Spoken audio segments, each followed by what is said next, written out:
വരുന്ന ആഴ്ച Indian market consolidate ചെയ്യും എന്നാണ് നിഫ്റ്റിയുടെ ടെക്നിക്കൽ കാൻഡിൽ പാറ്റേണിൽ നിന്നും മനസ്സിലാക്കാൻ സാധിക്കുന്നത്. ജനറൽ ഇലക്ഷന്റെ ഫേസ് 2 കഴിഞ്ഞതും ഫോറിൻ ഇൻസ്റ്റിറ്റ്യൂഷണൽ ഇൻവെസ്റ്റേഴ്സ് ഇന്ത്യൻ മാർക്കറ്റിൽ കണ്ടിന്യൂസ് സെല്ലിംഗ് നടത്തുന്നതും മെയ് മാസത്തെ ബിലോ ആവറേജ് റോൾ ഓവർ ഡേറ്റയും മാർക്കറ്റ് കൺസോളിഡേറ്റ് ചെയ്യും എന്നുള്ള സൂചനയാണ് നൽകുന്നത്. കഴിഞ്ഞ ആഴ്ച ട്രെൻഡ് ലൈൻ സപ്പോർട്ടായ 21,800 നിന്നും മാർക്കറ്റിൽ ഒരു സ്ട്രോങ് ഷോർട്ട് കവറിംഗ് റാലി വരികയും ഇൻഡെക്സ് 283 പോയിന്റ് ഉയർന്ന് 22,420 ക്ലോസിംഗ് നൽകുകയും ചെയ്തു. അതേസമയം foreign portfolio investors short positions liquidate ചെയ്യുന്നതും കൂടുതൽ ഷോർട്ട് പൊസിഷൻസ് ബിൽഡപ്പ് ചെയ്യുന്നതും മാർക്കറ്റിൽ മിക്സഡ് സിഗ്നൽസ് ആണ് നൽകുന്നത്.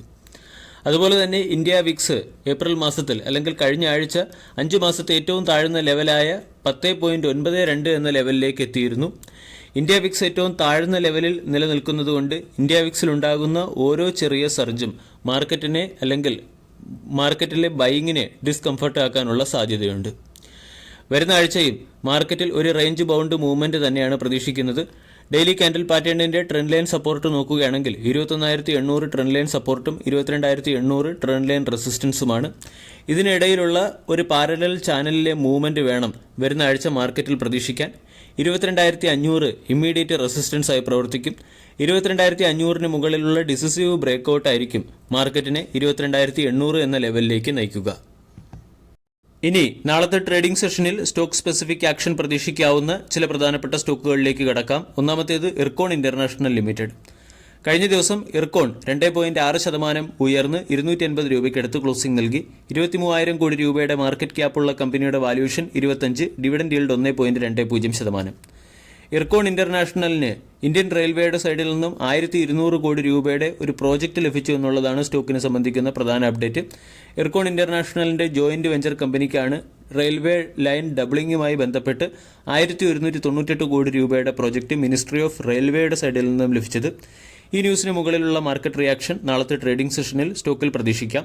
250 സ്റ്റോക്ക് ട്രേഡ് ചെയ്യുന്നു. 262, 275 തുടങ്ങിയവയാണ് സ്റ്റോക്കിന്റെ പ്രധാന റെസിസ്റ്റൻസ്. 230 പ്രധാന സപ്പോർട്ടാണ്. രണ്ടാമത്തെ സ്റ്റോക്ക് ഇറാഡ എന്ന സ്റ്റോക്ക് കഴിഞ്ഞ ട്രേഡിംഗ് സെഷനിൽ 2.21% ഉയർന്ന് 170 രൂപയ്ക്കടുത്ത് ക്ലോസിംഗ് നൽകി. 45,000 കോടി രൂപയുടെ മാർക്കറ്റ് ക്യാപ്പുള്ള കമ്പനിയുടെ വാല്യൂഷൻ 33.13. കമ്പനി പ്രധാനമായും റിന്യൂവബിൾ എനർജി പ്രോജക്റ്റുകൾക്ക് ആവശ്യമായ ഫിനാൻസ് പ്രൊവൈഡ് ചെയ്യുന്നു. ഇറാഡ എന്ന കമ്പനിക്ക് നവരത്ന സ്റ്റാറ്റസ് ലഭിച്ചു എന്നുള്ളതാണ് സ്റ്റോക്കിനെ സംബന്ധിക്കുന്ന പോസിറ്റീവ് അപ്ഡേറ്റ്. ഈ ന്യൂസിന് മുകളിലുള്ള മാർക്കറ്റ് റിയാക്ഷൻ നാളത്തെ ട്രേഡിംഗ് സെഷനിൽ പ്രതീക്ഷിക്കാവുന്നതാണ്. സാധാരണഗതിയിൽ ഒരു പൊതുമേഖലാ സ്ഥാപനത്തിന് അതിന്റെ ഓൺഗോയിങ് പ്ലാനുകളും പ്രൊജക്റ്റുകളും നടത്തുന്നതിന് പലപ്പോഴും കേന്ദ്ര സർക്കാരിൽ നിന്നും പ്രയോർ പെർമിഷൻ മേടിക്കേണ്ടി വരും. എന്നാൽ നവരത്ന സ്റ്റാറ്റസ് ലഭിച്ച ഒരു കമ്പനിക്ക് പ്രയോർ പെർമിഷൻ ഇല്ലാതെ തന്നെ ജോയിന്റ് വെഞ്ചറുകൾ പ്ലാൻ ചെയ്യാനും അതുപോലെ തന്നെ അതിന്റെ ഓൺഗോയിങ് പ്ലാനുകളും പ്രൊജക്റ്റുകളും നടപ്പിലാക്കാനും സാധിക്കും. ഇതിന്റെ ബെനിഫിറ്റ് ആയിരിക്കും ഇറാഡ എന്ന സ്റ്റോക്കിന് ലഭിക്കാൻ പോവുക. ഈ ന്യൂസിന് മുകളിലുള്ള മാർക്കറ്റ് റിയാക്ഷൻ നാളത്തെ ട്രേഡിംഗ് സെഷനിൽ സ്റ്റോക്കിൽ പ്രതീക്ഷിക്കാവുന്നതാണ്. ഡെയിലി കാൻഡിൽ പാറ്റേൺ പരിശോധിച്ചാൽ ഇവിടെ ഇൻവേഴ്സ് ഹെഡ് ആൻഡ് ഷോൾഡർ രീതിയിലുള്ള ഒരു ബുള്ളിഷ് പാറ്റേൺ ഫോം ചെയ്തു. 180 എന്ന ലെവലിന് മുകളിൽ സ്റ്റോക്ക് സസ്റ്റെയിൻ ചെയ്യുകയാണെങ്കിൽ 195, 200, 210 പോലുള്ള ടാർഗറ്റുകൾ സ്റ്റോക്ക് ചേസ് ചെയ്യാനുള്ള സാധ്യതയുണ്ട്. മൂന്നാമത്തെ സ്റ്റോക്ക് IDFC ഫസ്റ്റ് ബാങ്ക് ആണ്. IDFC ഫസ്റ്റ് ബാങ്കിന്റെ ക്വാർട്ടർലി റിസൾട്ടിന് മുകളിലുള്ള മാർക്കറ്റ് റിയാക്ഷൻ നാളത്തെ ട്രേഡിംഗ് സെഷനിൽ വരും. മിക്സഡ് പെർഫോമൻസ് ആണ് സ്റ്റോക്ക് കാഴ്ചവെച്ചത്. IDFC ഫസ്റ്റ് ബാങ്കിന്റെ ക്വാർട്ടർലി റിസൾട്ടിന്റെ പോസിറ്റീവ് സൈഡ് ബാങ്കിന്റെ ഗ്രോസ് NPAയിലും നെറ്റ് NPAയിലുമുള്ള ഇടിവാണ്. ഗ്രോസ് NPA 2.04% നിന്നും 1.88% ഇടിയുകയും നെറ്റ് NPA 0.68% നിന്നും 0.60% ഇടിയുകയും ചെയ്തു. ഇനി IDFC ഫസ്റ്റ് ബാങ്കിന്റെ ക്വാർട്ടർലി റിസൾട്ടിലെ നെഗറ്റീവ് സൈഡ് ഇയർ ഓൺ ഇയറിൽ കമ്പനിയുടെ പ്രോഫിറ്റ് 9.8% ഇടിഞ്ഞു. 802 കോടിയിൽ നിന്നും 724 കോടിയിലേക്കാണ് പ്രോഫിറ്റ് ഇടിഞ്ഞത്. കൂടാതെ മാർക്കറ്റ് എസ്റ്റിമേഷനെ മിസ് ചെയ്യുകയും ചെയ്തു. 738 കോടി രൂപയുടെ പ്രോഫിറ്റ് മാർക്കറ്റ് പ്രതീക്ഷിച്ചു. 724 കോടി രൂപയുടെ പ്രോഫിറ്റാണ് റിപ്പോർട്ട് ചെയ്തത്. 4,500 കോടി രൂപയുടെ നെറ്റ് ഇൻട്രസ്റ്റ് ഇൻകം പ്രതീക്ഷിച്ചെടുത്ത് 4,468 കോടി രൂപയുടെ നെറ്റ് ഇൻട്രസ്റ്റ് ഇൻകമാണ് രേഖപ്പെടുത്തിയത്. നെറ്റ് ഇൻട്രസ്റ്റ് ഇൻകത്തിൽ ഇയർ ഓൺ ഇയറിൽ 2.4% വളർച്ചയുണ്ട്. നാളത്തെ ട്രേഡിംഗ് സെഷനിൽ സ്റ്റോക്ക് ഏത് രീതിയിൽ പെർഫോം ചെയ്യുമെന്ന് പ്രഡിക്റ്റ് ചെയ്യാൻ സാധ്യമല്ല. IDFC ഫസ്റ്റ് ബാങ്കിന്റെയും ഡെയിലി കാൻഡിൽ പാറ്റേൺ നോക്കുകയാണെങ്കിൽ ഇവിടെയും ഇൻവേഴ്സ് ഹെഡ് ആൻഡ് ഷോൾഡർ രീതിയിലുള്ള ഒരു കാൻഡിൽ പാറ്റേൺ കാണാൻ സാധിക്കും.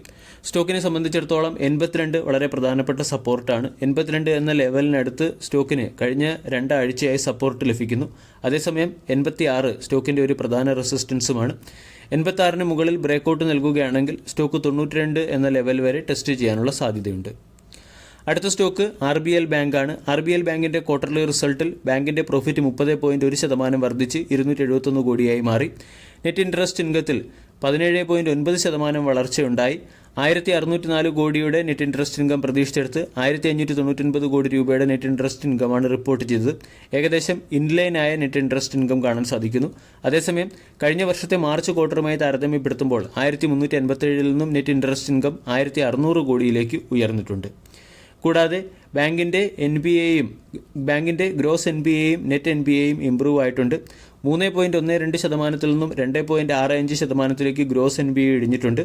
0.74% നിന്നും 0.74%ലേക്ക് നെറ്റ് NPA ഇടിഞ്ഞിട്ടുണ്ട്. നെറ്റ് ഇൻട്രസ്റ്റ് മാർജിൻ 5.45% രേഖപ്പെടുത്തി. കഴിഞ്ഞ ക്വാർട്ടറുമായി താരതമ്യപ്പെടുത്തുമ്പോൾ 5.52% നിന്നും 5.45%ലേക്ക് നെറ്റ് ഇൻട്രസ്റ്റ് മാർജിൻ ഇടിഞ്ഞിട്ടുണ്ട്. കഴിഞ്ഞ വർഷവുമായി താരതമ്യപ്പെടുത്തുമ്പോൾ 5.65% നിന്നും 5.45%ലേക്കാണ് നെറ്റ് ഇൻട്രസ്റ്റ് മാർജിൻ ഇടിഞ്ഞിരിക്കുന്നത്.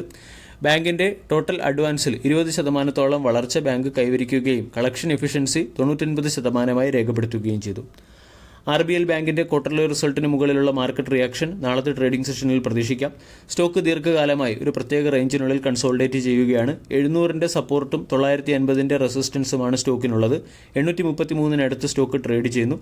ഇവിടെ 750 ഇമ്മീഡിയറ്റ് സപ്പോർട്ടും 900, 950 തുടങ്ങിയവ പ്രധാന റെസിസ്റ്റൻസുമാണ്. അതുപോലെ തന്നെ യെസ് ബാങ്കിൻ്റെ ക്വാർട്ടർലി റിസൾട്ടിന് മുകളിലുള്ള മാർക്കറ്റ് റിയാക്ഷനും നാളത്തെ ട്രേഡിംഗ് സെഷനിൽ പ്രതീക്ഷിക്കാവുന്നതാണ്. ക്വാർട്ടർലി റിസൾട്ട് മികച്ചതാണ്. ക്വാർട്ടർലി റിസൾട്ടിൽ ബാങ്കിൻ്റെ അസറ്റ് ക്വാളിറ്റി ഇംപ്രൂവ് ആവുകയും ചെയ്തിട്ടുണ്ട്.